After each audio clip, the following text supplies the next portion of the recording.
Assalamu alaikum wa rahmatullahi wa barakatuh. On se retrouve aujourd'hui pour une petite vidéo à travers laquelle je vais vous présenter un livre donc de la série sur les héros de l'islam. Donc comme vous le savez, on avait entrepris il y a plusieurs années de proposer une série qui illustrerait donc des héros parmi les héros de l'islam qui ont donc marqué notre histoire et qui peuvent être donc des exemples pour les nouvelles générations.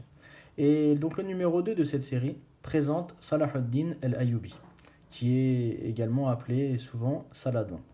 Donc l'intérêt de ce livre en fait, c'est qu'il va nous présenter un roi donc victorieux qui a réussi donc à repousser les croisés donc de Jérusalem, qui a réussi à unir les musulmans qui étaient divisés afin donc de pouvoir faire front commun, mais surtout qui est un témoin jusqu'à aujourd'hui des valeurs de noblesse, des valeurs de miséricorde, des valeurs de piété, des valeurs de douceur de l'islam.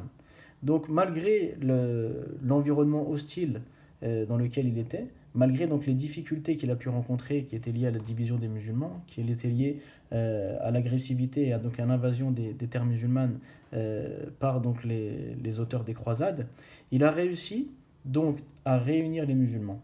Il a réussi à repousser l'agresseur, mais il a réussi surtout à témoigner de la grandeur du message de l'islam au point que jusqu'à nos jours, donc les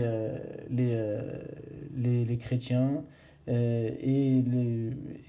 les occidentaux en général ne cessent d'éloger son tempérament, d'éloger ses actions. Pour illustrer un peu cela, lorsque les croisés avaient envahi Jérusalem, ils ont massacré la population, ils ont pillé les biens, ils ont fait preuve d'une atrocité indescriptible. La ville a été laissée à feu et à sang. Quand Salah ad-Din, lui, a récupéré Jérusalem, il a pardonné les gens qui étaient à l'intérieur. Il n'a pas donc tué les habitants. Il leur a au contraire laissé le choix de rester ou le choix de partir sans crainte. Et ça a vraiment contrasté avec donc l'arrivée des croisés et l'arrivée des musulmans avec à leur tête Salah ad-Din al-Ayyubi. Au point que dans les représentations chrétiennes de l'époque, lorsque l'on représentait le paradis et on représentait l'enfer, ils avaient aménagé donc dans certains tableaux une place donc dans le paradis dans lequel ils avaient fait une exception, puisque les chrétiens disaient que les musulmans ne peuvent pas entrer au paradis, ni même les juifs ou les hérétiques parmi les protestants.